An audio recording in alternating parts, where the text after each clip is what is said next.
मित्रों, केरल में भारतीय जनता पार्टी ने अपना खाता खोला है। जहां हम कहीं दूर दूर तक नहीं दिखते थे, दूर दूर तक नहीं दिखते थे, उस केरल में कमल खिला है और वहां भी एनडीए की उपस्थिति हो गई है। इसको भी हमको ध्यान में रखना चाहिए। हमारे वोट शेयर बढ़े हैं, हमारे प्रदेशों में वोट का शेयर भी बढ़ा है। और इसके साथ साथ मैं एक बात और कहना चाहता हूं। 2014 में यह बहुत ही ऐतिहासिक घटना घटी थी कि एक गरीब मां का बेटा भारत का प्रधानमंत्री बने थे और वो भारत की गुर्बत और भारत के अंदर रहने वाले गरीब लोगों की दुख उसको उन्होंने आत्मसात किया था। वो जानते थे गरीबी क्या है, वो जानते थे कि गरीबों का नेतृत्व करने की क्या आवश्यकता है, वह जानते थे कि देश को किस तरीके से आगे बढ़ाना है। और मुझे याद है कि 2014 में जब एनडीए की सरकार बनी तो आपने उस समय कहा था, मेरी सरकार गांव को, गरीब को, वंचित को, पीड़ित को, शोषित को, दलित को, महिला को, युवा को, किसान को समर्पित रहेगी और उनके विकास के लिए हम काम करेंगे। आज हम गौरव के साथ कह सकते हैं कि आज आयुष्मान भारत में 50 करोड़ लोगों को दुनिया का सबसे बड़ा हेल्थ कवरेज मिल रहा है और उनकी चिंता हुई है तो आदरणीय प्रधानमंत्री मोदी जी के नेतृत्व में हुई है।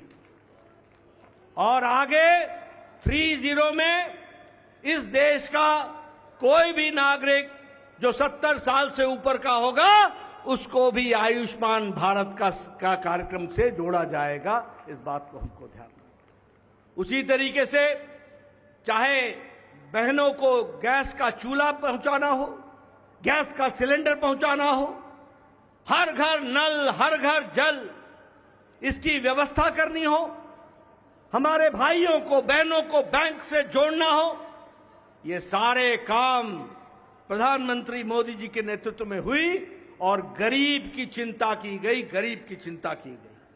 मैं यहां यह भी कहना चाहूंगा कि जब प्रधानमंत्री जी ने 2014 में बागडोर संभाली थी तो भारत की अर्थव्यवस्था लड़खड़ा रही थी।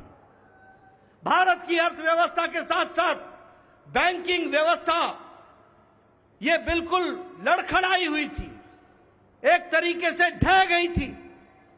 और भारत देश की अर्थव्यवस्था के साथ साथ बैंकिंग व्यवस्था जब लड़खड़ाई तो दुनिया में भी हमारी अर्थव्यवस्था की ताकत कम हुई। लेकिन प्रधानमंत्री मोदी जी के नेतृत्व में बैंकिंग व्यवस्था को मजबूती दी गई, अर्थव्यवस्था को मजबूती दी गई और बैंकिंग व्यवस्था के बारे में दुनिया ने भी सराहा कि आज भारत एक मजबूत बैंकिंग सिस्टम के साथ खड़ा है। और सबसे बड़ी बात यह है कि 2014 में हम 11वें नंबर की अर्थव्यवस्था थे, 11वें नंबर की। आज हम मोदी जी के नेतृत्व में सुदृढ़ तरीके से 5वें नंबर की अर्थव्यवस्था है। और मोदी 30 में तीसरी बार प्रधानमंत्री बन रहे हैं। भारत की अर्थव्यवस्था तीसरे नंबर की होने जा रही है। इसको भी हमको ध्यान में रखना चाहिए। प्रधानमंत्री मोदी जी के नेतृत्व में गांवों को मजबूती मिली, गरीबों को ताकत मिली, दलितों को सम्मान मिला, युवाओं की आशाएं और आकांक्षाओं को पूरा किया, महिलाओं को सम्मान दिया और किसानों को मुख्य धारा में लाने का काम किया और वंचित पीड़ित लोगों को विश्वास के साथ आगे बढ़ाने का काम किया। यह 10 साल का परिवर्तन हम सब लोगों को देखने को मिला है। मैं यहां यह भी कहना चाहता हूं कि विपक्ष नकारात्मक सोच, नेगेटिव सोच के साथ काम करता रहा। कोई भी सकारात्मक 10 साल में कोई भी सकारात्मक योगदान विपक्ष का नहीं रहा है। और मैं तो यह भी कहूंगा कि अभी भी उनको गुमान है, अभिमान है कि देश में एक ही परिवार राज करने लायक है। यानी रस्सी आपने बारंबार जलाई, रस्सी जल गई पर बल नहीं गया, इस तरीके का इनका व्यवहार रहा है। मैं यहां यह भी कहना चाहता हूं, चुनाव के दौरान इन्होंने झूठ फैलाया, इन्होंने फेक वीडियोस निकाले, जनता को बरगलाने का काम किया, गुमराह करने का काम किया, जनता को एक तरीके से झूठ बोल करके वास्तविकता से दूर रखने में कोई कसर नहीं छोड़ी। और सबसे बड़ी बात यह है कि इन्होंने चुनाव में प्रजातांत्रिक मर्यादाओं को भी ताक पर रखा।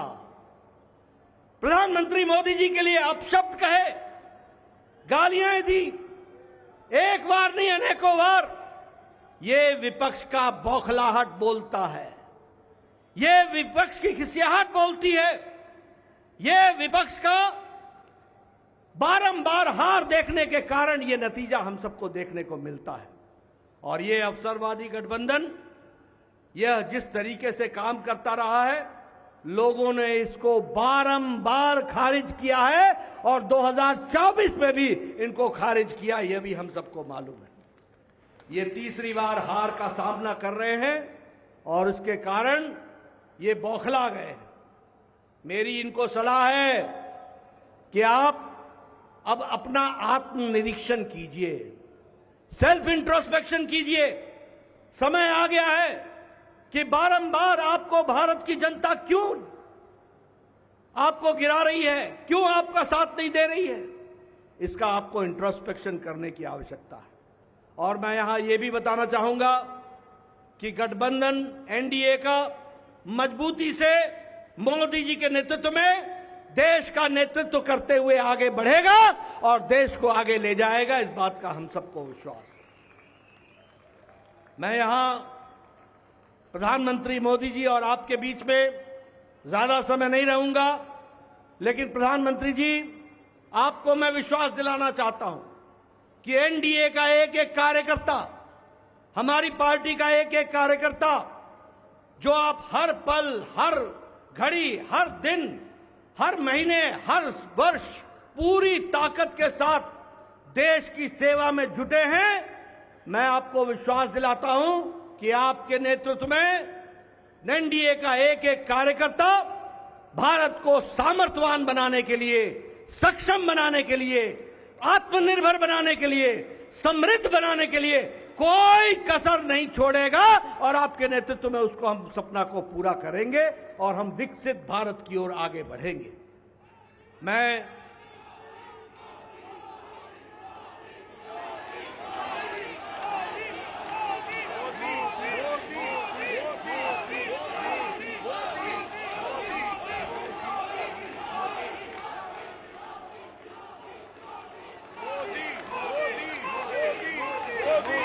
इसके पहले कि आदरणीय प्रधानमंत्री जी का हम सबको ऐसे ऐतिहासिक मौके पर मार्गदर्शन मिले, मैं उससे पहले देश के करोड़ों कार्यकर्ताओं की तरफ से, समग्र एनडीए परिवार की ओर से और देशवासियों की ओर से आदरणीय प्रधानमंत्री जी का माल्यार्पण करके, माला पहनाकर उनका स्वागत हम सब लोग करेंगे, ये मैं आपसे निवेदन करूंगा।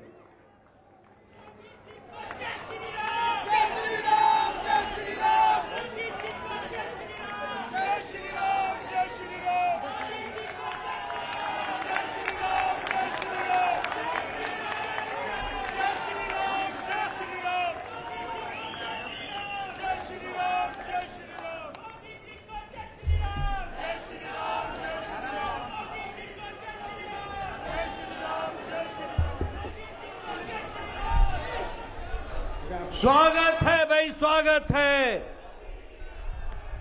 स्वागत है भाई, स्वागत है, स्वागत है भाई, स्वागत है। मैं आदरणीय प्रधानमंत्री से निवेदन करूंगा कि वो देश को संबोधित करें। आदरणीय प्रधानमंत्री।